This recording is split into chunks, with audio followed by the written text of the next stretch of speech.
அனைவருக்கும் வணக்கம் மாஸ்டர்ஸ். பிரம்மரிஷி பிதாமக பத்ரிஜிக்கு வணக்கத்தையும் நன்றியையும் கூறிக்கொண்டு, என் ஆத்ம நண்பர்களுக்கும் என்னை வழிநடத்தும் குருமார்களுக்கும் குளோபல் புத்தாஸ் டீமுக்கும் என்னுடைய ஆத்மார்த்தமான நன்றியையும் வணக்கத்தையும் தெரிவித்துக் கொண்டு, இன்றைய தலைப்பு சாட்சி பாவனை அப்படிங்கிற தலைப்புல நான் பேச போறேன். சாட்சி பாவனை அப்படின்னா என்னன்னா, நம்ம கவனம் சிதறாம கவனிக்கிறது. நம்ம எந்த ஒரு பொருளை பார்த்தாலுமே அது மேல எந்த ஒரு சிந்தனை, ஒரு எண்ணத்துக்குள்ளேயோ ஒரு வார்த்தைகளோ அது மேல திணிக்காம, மொழிகளுக்கு உள்ள போகாம அது அப்படியே பார்ப்பது. நாம எப்படி இருக்கோம், நம்ம இதுபடிதான் நடக்கணும் எல்லாம் அப்படிங்கிற அந்த ஒரு கோட்பாடை கொண்டு வந்துக்கிட்டோம். விருப்பு வெறுப்புக்குள்ள போயிடுறோம். மனம் அப்படிங்கிறது வேலை பண்ணுது. எந்த செயல் செஞ்சாலுமே மனம் அப்படிங்கிறது வச்சுதான் செய்யறோம். அது துன்பத்தை தான் கொடுக்குது. மனம் அப்படிங்கிறது கடந்த காலத்தையும் அதுக்கப்புறம் எதிர்காலத்துல என்ன நடக்க போதோ அப்படிங்கிற ஒரு கூட்டு அமைப்புக்குள்ள வந்துருது. அந்த சிந்தனை நமக்கு ஏற்கனவே கடந்த காலத்துல என்ன நினைவுகள் பதிவுகள் இருக்கோ அதை வச்சே சிந்திச்சு பழகிட்டோம். செயல்கள் புரிவதும் அந்த மாதிரியே. எந்த மனிதர்கள் முன்னாடி வந்தாலுமே அவங்கள பத்திய ஒரு பிம்பம் நமக்குள்ள ஏற்கனவே பதிவாகியது வச்சுதான் நினைப்போம். நம்மள்ட்ட ஒரு முறை கோபமா அவங்க பேசிட்டாலும் அதையே தான் வருதே தவிர, நம்ம அந்த ஃபர்ஸ்ட் பாக்குற நேரத்திலேயே அந்த இதுதான் ஃபர்ஸ்ட் நமக்கு வந்துடும். மனசு அது எடுத்து கொடுக்குது. ஆனா சாட்சி பாவனை அப்படிங்கிறது எந்தவித சிந்தனை அப்படிங்கிறதுக்கே அங்க இடம் இல்லை. கவனிக்கிறது. அந்த இடத்துல நானும் இருப்பேன், அந்த மனிதரும் இருப்பாங்க. ஆனா பழைய நினைவுகளோ இல்ல எதிர்காலத்துல அவர் என்கிட்ட எப்படிதான் இருக்க போறாரோ அப்படிங்கிற எந்த நினைவுகளுக்குள்ளமே போகாம அப்படியே அந்த நிமிஷத்துல நிகழ்காலத்துல வாழ்வது. எந்த இதுவுமே இருக்காது. குழந்தைகள் மட்டும்தான் அந்த சாட்சி பாவனையிலேயே இருக்கிறாங்க. அந்த குழந்தைகள் கூட கொஞ்சம் வருடங்கள் செல்ல செல்ல நம்ம இந்த சமூகத்தினாலதான் இந்த எண்ணங்கள் எல்லாத்துக்குள்ளயுமே போய் நமக்கு உருவாக்கி வச்சிருக்கு. சமூகம்தான் நமக்கு இது. அம்மா அப்பா எல்லாமே நமக்கு இது குடும்பத்திலையும் சொல்லி தரப்படுது. நம்மளோட பழைய நினைவுகள், நம்ம சமூகத்துல எப்படி பழகுறோமோ அவங்க நம்மள்ட்ட எப்படி பழகுறாங்களோ அந்த நினைவுகள் கொண்டுதான் எல்லாத்தையுமே கவனிக்கிறோம். முழுமையாக கவனித்தல் அப்படிங்கிறது தான் சாட்சி பாவனை. எந்த இதுவுமே அங்க வச்சுக்க கூடாது. ஒரு மலர் இருக்கு அப்படின்னா அந்த மலரை பார்த்தவொடனே நமக்கு என்ன தோணும் அப்படின்னா, மலரா மட்டுமே தான் பார்க்கணும். அங்க என்ன ஆகுது, நல்லா அழகா இருக்கு, இந்த மலரை நான் பார்த்ததே இல்லை அப்படி அந்த மாதிரி அந்த சிந்தனைக்குள்ள போயிடும். சிந்தனைக்குள்ள போகும்போது அந்த மலருக்கும் நமக்கும் அந்த இடத்துல ஒரு கேப் வந்துடுது, ஒரு பிரிவினை வந்துடுது. அந்த உண்மை அப்படிங்கிறது மலர் அங்க இருக்கு, நான் அங்க இருக்கேன். நான் மட்டும் அங்க ஆஜராகி அதை கவனிக்கணும். வேற எந்த சிந்தனை இதுக்குள்ளேயும் போகக்கூடாது. நிகழ்காலத்துல மட்டும் இருக்கணும். பழைய நினைவு வச்சு பார்த்தேன் அப்படின்னா அது அழகா இருக்குங்கிறது பழைய நினைவுல எனக்கு என்ன ஏற்படுத்தியிருக்கோ அதை வச்சுதான் நான் சொல்றேனே தவிர, அந்த மலர் அதுவாதான் இருக்குது. இங்க நான் தான் அந்த சிந்தனையை கொண்டு அதுக்குள்ள ஒரு கட்டமைப்பை ஏற்படுத்தி அதை பத்தி ஒரு சிந்தனைய ஏற்படுத்தி விட்டுறேன். அங்க ஒரு கேப் விழுந்துருது. உண்மையா அப்படியே ஏத்துக்கணும். யாரா இருந்தாலும் அவங்கள அப்படியே அந்த நிமிஷத்துல பார்த்தோம்னா பழைய நினைவுகள் நோக்கி ஓடாம அப்படியே ஏத்துக்கிறது சாட்சி பாவனை. இது இப்படி இருக்கும்போது எந்த மனிதர்கள்ட்டையுமே நமக்கு ஒரு பூசல் வராது, சண்டை சச்சரவுகள் இருக்காது. நம்ம வெறுமனே மனம் மூலம் செயல்படும் போது அங்க துக்கங்கள், கஷ்டங்கள், கோபங்கள், விருப்பு வெறுப்புகள் எல்லாத்துக்குள்ளயுமே ஆழ்ந்து போயிடும். இது மனம் நமக்கு அப்படி ஏற்படுத்தி அது ஆடுற ஆட்டத்துக்கு நம்ம ஆடிட்டு இருக்கோம். மனம் படி நம்ம நடக்கணும் அப்படின்னா அது ஒண்ணு சொல்லுது அப்படின்னா நம்ம அந்த இடத்துல சிந்திக்கவும் வேண்டாம், எதுவும் பண்ண வேண்டாம். சிந்தனை அப்படிங்கிறது துன்பத்தையும் இன்பத்தையும் நம்ம அங்க பார்க்காம, எப்படி அத அந்த நேரத்துல உற்று நோக்கணும்னா, அந்த உணர்வுகள கலந்துறக்கூடாது. நம்ம பார்க்குறோம் அப்டின்னா, அந்த விருப்பு, வெறுப்பு என்ன அந்த இதுக்குள்ள நமக்கு புடிக்குது, புடிக்கல அப்டிங்கிற அந்த நோக்கமே அந்த இடத்துல இல்லாம, சாட்சி பாவனையா எதையுமே கவனிக்க பழகணும். அந்த பயிற்சிய நம்ம முயற்சி பண்ணி எடுத்துட்டு வந்தா கடினம் தான். ஆனா கண்டிப்பா ஒவ்வொரு நாளும் நம்ம பண்ணும்போது, அது ஈஸியா பண்ண முடியுது. பண்ண முடியும் கண்டிப்பாக. உயர்ந்த தியானத்து நுணுக்கங்களையே உயர்ந்த நுணுக்கம். இந்த சாட்சி பாவனையா பார்க்கிற நுணுக்கம் தான் தியானத்திலேயே உயர்ந்த நுணுக்கம். இது ஒரு இந்த நுணுக்கத்த வச்சு தான் நமக்கு ஆனாபானசக்தி தியானம் அப்படின்னு நமக்கு புத்தர் குடுத்தாங்க. அவங்க சீடர்களுக்கு வந்து இந்த மூச்சு உள்ளே செல்லும் மூச்சு, வெளிவரும் மூச்ச ஒரு மூச்சு கூட விடாத, விடாம அத கவனிக்கணும் அப்படின்னு தான் சொல்லிக் குடுத்தாங்க. அப்படி நம்ம மூச்ச அ அந்த அந்த ஓட்டத்தோடயே உள்ள போறது. மூச்சோட கவனிச்சு அந்த உள்ள போறது. அப்படி அந்த இடத்துல ஒரு கேப் வரும். அத கவனிக்கிறது அப்படி வெளிவருது. அந்த இதுலயே தான் இருக்குமே தவிர, மனம் அங்க நின்று விடுது. மனம் அப்படிங்கிறதே இல்ல. மனம் நின்றுச்சுன்னா என்ன ஆகும்? நமக்கு எந்த எண்ணத்துக்குள்ளேயும் போமாட்டோம். அந்த எண்ணம் அ வ வ வருவதுனால தான் நமக்கு நெறைய பிரிவினை, அந்த மொழிகளுக்குள்ள, இந்த வார்த்தைகளுக்குள்ள போயிரும். வார்த்தைகளே இல்லாம நம்ம எப்படி இது பண்ணணும்னா, சாப்பிடும்போதும் எந்த எண்ணமும், அந்த வார்த்தைகளும் உள்ளே ஓடாம நம்ம செயல்படுத்த ஆரம்பிக்கணும். அதுக்கப்புறம் என்ன பண்றோம்? நடக்கிறோம். இப்படி பிராக்டிஸ் பண்ணணும் ஒவ்வொரு நாளும். நம்ம நடக்கும்போதும், அங்கேயும் எந்த சிந்தனையுமே, ஒரு எண்ணமே இல்லாம வெறுமனே நடக்கணும். எங்க பார்த்தாலுமே, எத பார்த்தாலுமே வெறுமனே அத மட்டும் பார்க்கணுமே தவிர, அதுக்கான ஒரு சிந்தனைய கொண்டு வந்து பழைய பதிவுகள கொண்டு வந்து அத பார்க்கக்கூடாது. அதுதான் சாட்சி பாவனை.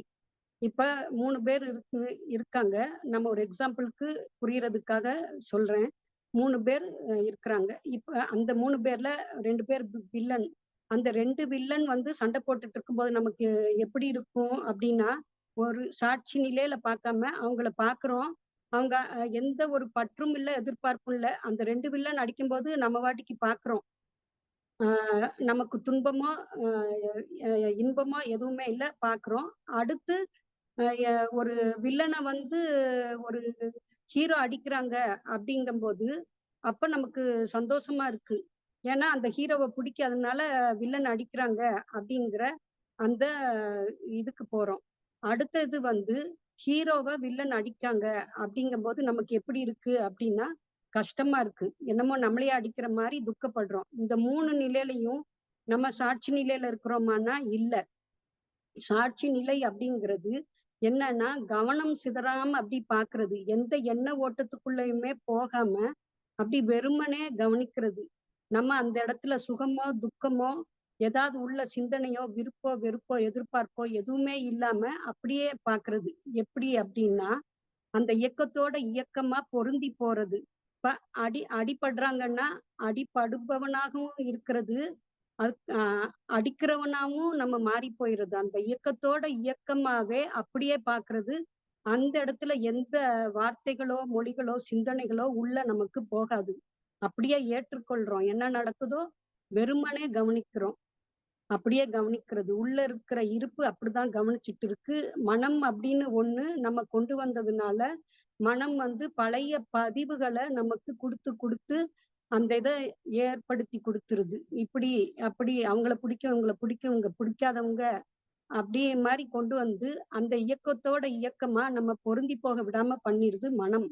அந்த இயக்கத்தோட இயக்கமா நம்ம பொருந்தி போணும்னா, அந்த நம்ம வந்து அப்படி பார்க்கணும். வெறுமனே பார்க்கணும். கவனம் சிதறாம பார்க்கும்போது, அது நமக்கு கைவரப்பெறுது. அந்த சாட்சி பாவனை அப்படிங்கிறது நமக்கு கைவரப்பெறுது.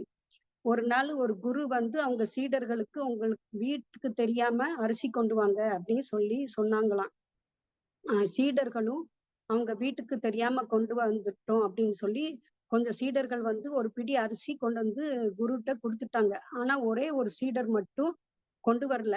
"ஏன்பா நீ மட்டும் கொண்டு வரல?" அப்படின்னு சொல்லம்போது, எங்க வீட்ல நான் போய் அரிசி எடுக்கணும்னு போனேன். ஆனா எங்க வீட்ல யாருமே இல்ல. இருந்தாலும் எனக்குள்ள இருந்து ஒருத்தன் பார்க்குற மாரி எனக்கு இருந்தது. அதான் என்னையால கொண்டு வர முடியல. உள்ள ஒருத்தன் பார்த்துட்டு தான் இருக்கான் அப்படிங்கிற மாரி தோணுச்சு அப்டின்னாங்க. அந்த சீடர் தான் விவேகானந்தர். அந்த குரு வந்து ராமகிருஷ்ண பரமஹம்சர். அவரு அப்பயே அந்த சிறு குழந்தையிலேயே அந்த உள்ள இருந்து ஒருத்தங்க பார்க்குறாங்க அப்படிங்கிற அந்த மேலான நிலையில இருக்கும்போது தான் அந்த குரு அளவுக்கு உயர்ந்தாங்க அவங்க. ராமகிருஷ்ண பரமஹம்சர் அளவுக்கு அவங்க பேரும் புகழும் பெற்றாங்க. ஒரு பெரிய ஒரு இதுக்கு போக முடிஞ்சது. நம்ம எப்ப சாட்சி பாவனையில நம்ம இருக்க இருக்க பழகுறோமோ, நெறைய விஷயங்கள் நமக்கு தன்னாலேயே கிடைக்க ஆரம்பிக்கும். கிடைக்கும் அப்படின்னு கூட அந்த இடத்துல நம்ம நினைக்கக் கூடாது. எல்லாமே சாதகமா ஒரு படைப்பாற்றல் மிக்கவங்களா மாறிருவோம். எல்லா இடத்துலயும் நம்மளாலயும் அமைதி இருக்கும். நம்ம போற நம்ம பார்க்குற விதத்திலயும், நம்ம அந்த சாட்சி பாவனையாலேயே இருக்கிற விதத்திலயும், சுற்றுச்சூழலும் அதுக்கேத்த மாரியே மாற ஆரம்பிக்கும். சண்டை சச்சரவுகள் அப்படிங்கிறது இருக்காது. நம்ம ஒரு தெய்வீக தன்மைய ஈஸியா அடைய முடியும். நம்ம உயர்ந்த முக்தி அடைகிறதுக்கான இந்த நிலை வந்து என்ன அப்டின்னா, சாட்சி பாவனையா இருக்கிறது. ஞானிகளுக்கெல்லாம் இதான். அவங்க எந்தவித இதுவுமே அவங்க மனசுக்குள்ள இருக்காது. மனசு அப்டிங்கிறதே இருக்காது. அவங்க வெறுமனே எல்லாத்தையும் பார்த்துட்டே இருப்பாங்க. நம்ம சாட்சி பாவனையில பழக பழக, இப்ப அ எப்படி அப்டின்னா, கோபம் வருது வச்சுக்குருவோம். நம்ம வீட்லயே ஒரு எக்ஸாம்பிள்க்கு வச்சுக்கலாம். எனக்கு உதவிக்கு என் பையன கூப்பிடுறேன். வந்து இருந்து எனக்காக இந்த வேலை பண்ணு அப்படிங்கிறேன். என் வேலை பண்ணாம, அவன் எனக்கு ஹெல்ப் பண்றதுக்கு வந்துட்டு பண்ணாம, அவன் ஏதோ வேலை பார்க்குறான் அப்படின்னா, நான் அந்த இடத்துல எப்படி நான் அவன்ட்ட இது பண்ணணும் அப்படின்னா, நானு கோபப்படணும். கோபப்படுற மாரி நாடகம் ஆடணும். உள்ள அந்த கோபம் உண்மையிலேயே இருக்குதா? இல்லையான்னு என்னைய நான் செக் பண்ணிக்கணும். "என்னடா பண்ற? வா" அப்படின்ட்டு நான் சொல்லணும். சொல்ற விதத்துல சொல்லணும். ஆனா, அந்த உள்ள கோவம் இருக்கக்கூடாது. அந்த உள்ள கோவம் இருக்காம இருக்கும்போது, எனக்குள்ள இல்லாத அந்த கோவம் வந்து அங்க பிரதிபலிக்காது. கோவம் இருந்ததுன்னா பிரதிபலிச்சு அவனும் என்னைய திரும்பி கோவப்படுவான். அந்த கோவம் இல்லாம நம்ம சொல்லம்போது, அவங்களும் அன்பா வந்து வேல பார்ப்பாங்க. உள்ள அன்பு இருக்குதா மட்டும் பார்த்துட்டு, நம்ம அந்த வார்த்தையில மட்டும் அந்த கோபத்த காமிக்கணும். இப்படி இருக்கும்போது, சாட்சி பாவனையா தான் நான் அங்க இருக்க முடியுது. உள்ள வந்து விருப்போ, வெறுப்போ எதுவுமே இல்ல. பட்டா தான் அங்க நடக்க முடியும். அந்த வேலைய செய்ய முடியும் அப்படிங்கிறது, சும்மா அது நாடகம் மாரி அந்த கோபத்த கொண்டு வரணும். ஒவ்வொரு இதுலயும் மனம் அப்படிங்கிறது வேலை பண்ணி, நம்மள கடந்த காலத்துக்கும், எதிர்காலத்துக்கும் இழுத்து செல்லும். ஆனா, அந்த மனம் போன போக்குக்கு போகாம, அது சொல்றதுல நம்ம அந்த இடத்துல நம்ம எப்படி சாட்சி பாவனையா உள்ள வரும். சிந்தனைகள் வராம இருக்காது. எப்படி நம்ம சாட்சி பாவனையா ஒரு விஷயத்த எப்படி செயல்பட முடியும்? அப்ப அந்த உணர்வுகள கலக்கக்கூடாது. எந்த இது இருந்தாலும் அப்படி பார்க்கணுமே தவிர, வார்த்தைகளும் வரக்கூடாது. அந்த உணர்வு விருப்பு, வெறுப்பு, கோபம் என்னென்ன நமக்கு உணர்வுகள் வருதோ, எரிச்சல் எல்லாம் இருக்கும் நமக்கு. அது கலக்காம, நம்ம அந்த இதுக்கு ஏத்த மாரி, அது ஒரு சாட்சியா இருந்து கவனிக்க கத்துக்கிட்டோம்னா, நமக்கு எல்லாமே ஈஸியாவும் செயல்படும். நமக்கு அந்த இயக்கத்தோட பொருந்தி போறோம். அந்த இயக்கத்தோடு பொருந்தி போம்போது, சுற்று உள்ள எல்லா மனிதர்களும் மாற ஆரம்பிப்பாங்க. நமக்கும் ஒரு அந்த கவனித்தல் அப்படிங்கிறது தான் மிகப்பெரிய விழிப்புணர்வு. அது வந்து அமைதியான விழிப்புணர்வு அப்படின்னு கூட அத சொல்ல முடியும்.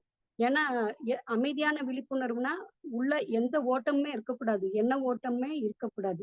அமைதியா ஆழ் நம்ம ஆழ்ந்து நமக்குள்ள அந்த இருப்போடு கலந்து இருந்து நம்ம பாட்டுக்கு கவனிக்கிறோம். அது பொருளா இருந்தாலும் சரி, எதா இருந்தாலும் சரி. இப்ப நம்ம பேசுறது கூட பழைய நினைவு இப்படிதான் வரும். அது எல்லாமே அப்படியே மறந்து போயிரும். பழைய நினைவுகள்ல என்னென்ன இருக்கோ அதெல்லாம் அப்படி நீக்கிறணும் அப்படிங்கிறாங்க. ஒரு நினைவுமே அத பத்தி எதுவுமே இருக்கக்கூடாது. புதுசா இப்பதான் பிறந்த பிள்ளைக்கு என்ன தெரியும்? அப்படியே அமைதியா இருக்கும். அந்த மாரி ஒரு மனநிலையில நம்ம வரணும். எது பார்த்தாலும் அப்படியே அத அப்படியே தான் பார்க்கணுமே தவிர, அது எண்ணங்கள் பொருத்தி, அது அப்படி, இது அப்படி, மனிதர்கள் இப்படி அப்படின்னு இது பண்ணக்கூடாது. இததான் நிப்பான நிலை அப்படின்னு கூட நம்ம ஏற்கனவே பார்த்தோம். புத்தரோட இதுல நம்ம பௌத்தமும், ஆ இதுவும் அப்படி தமிழும் அப்படிங்கிற அந்த இதுல வந்து நம்ம பார்த்தோம். புத்தரோடது ரைட் ஸ்பீச் அப்படிங்கிறதுல இந்த இது பத்தி சொல்லியிருந்தாங்க. எந்த எண்ண ஓட்டமும் இல்லாம அவங்க தியானம் பண்ணியுமே ஒரு அமைதியான நிலைக்கு அவங்களால போக முடியல. ஆ எண்ணங்கள் இல்லாம இருந்தா தான், மன ஓட்டமே இல்லாம வெறுமனே சாட்சியா இருந்து பார்த்தா தான், அந்த நமக்கு ஒரு அமைதி மனஸ் மனது வந்து ஒரு அமைதி நிலையில இருக்கும் அப்படிங்கிறது போக போக அவங்க தியானம் பண்ணி பண்ணி கண்டுபிடிச்சாங்க. அதான் நிபான நிலை அப்படின்னு நமக்கு குடுத்தாங்க. அந்த மூச்சு கவனிக்கிறது. அந்த ஆனாபானசதி தியானம் நம்ம பண்றது. அது டெய்லியுமே நம்ம எந்த இது பார்த்தாலுமே, அந்த இடத்துலயும் நம்ம மூச்சு கவனிக்க ஆரம்பிச்சுருவோம். வேற எண்ணங்கள் வரும்போது, எண்ணங்கள நம்ம தியானம் பண்ணும்போது மட்டுமே தியானம் பண்ணாம, எல்லா நேரமுமே நமக்கு தியானமா அத மாத்தும்போது, சாட்சி பாவனைக்குள்ள போயிர்றோம். சாட்சி பாவனைக்குள்ள போகும்போது, எந்த பூசலுமே அங்க இல்ல. எல்லாருமே நமக்கு சாதகமாவே இருக்குது. நம்மளாலயும் மத்தவங்களுக்கு கெடுதல் இல்ல. அவங்களாலயும் நமக்கு கெடுதல் இல்ல. நமக்கு மிகச் சிறந்த சூத்திரம் என்ன அப்டின்னா, சமாதானமும் மனதுல சமாதானமும், சாந்தமும் எப்பயுமே வச்சுக்கணும். இப்ப நம்மள யாரோ திட்டியிருப்பாங்க. வேற எங்கேயோ போய் நம்மள நெறைய சொல்லியிருப்பாங்க. சொல்லியிருந்தவங்க திரும்பி நம்மளையே சந்திக்க வருவாங்க. நமக்கு அந்த நேரத்துல என்ன வரும் அப்டின்னா, மனசு எடுத்து குடுக்கும். "இப்படி உன்னைய பத்தி சொல்லியிருக்காங்க அங்க" அப்டின்ட்டு. அப்படி வரும்போது நமக்கு கோபம் முன்னாடி நிக்கும். அந்த எண்ணங்கள் நம்ம அப்ப சாட்சி பாவனையில இருக்க பழகியிருந்தோம்னா, அத பத்தி யோசிக்க மாட்டோம். நமக்கு என்ன வேணும்? சமாதானம், அந்த இது சாந்தம் தான் நம்மளோட குணம் அப்படின்னு நெனச்சு, நம்ம அந்த இடத்துல நான் எதுவுமே எண்ணங்களே வார்த்தைகளும் இல்லாம இருக்கும்போது, அந்த மனிதர்கள்ட்ட அன்பாவே பேசும்போது, உள்ளத்துலயும் ஒண்ணும் இல்ல. அன்பாவே பேசும்போது, நமக்கு சாதகமா அவங்க மாறிடுவாங்க. அவங்களுக்கே அது ஒரு கஷ்டத்த ஏற்படுத்திரும். "இப்படி சொல்லிட்டோமே!" அப்படின்னு சொல்லிட்டு, அவங்களும் ஏதோ ஒரு பிடிக்காம தான் இருப்பாங்க. அந்த தீமையும் கொஞ்சம் தீமையும் அவங்களுக்குள்ள இருந்திருக்கும். ஆனா, நமக்குள்ள எந்த தீமையும் இல்ல. சமாதானம், சாந்தம் அப்படிங்கிறது தான் நம்மளோட இதா இருக்கு மனசுல. அப்படின்னு அந்த அன்பு தான் நிறைஞ்சிருக்கு அப்படிங்கும்போது, அ மேலோங்கி இருக்கும்போது, அது அவங்களுக்கும் பிரதிபலிக்குது. அவங்களும் தன்னால மாற ஆரம்பிப்பாங்க. இதுதான் மனிதனோட நிலை. இந்த ஆன்மாவோட நிலை கூட ஃபுல்லா கவனிக்கிறது. வெறுமனே கவனிப்பது மட்டும் தான்.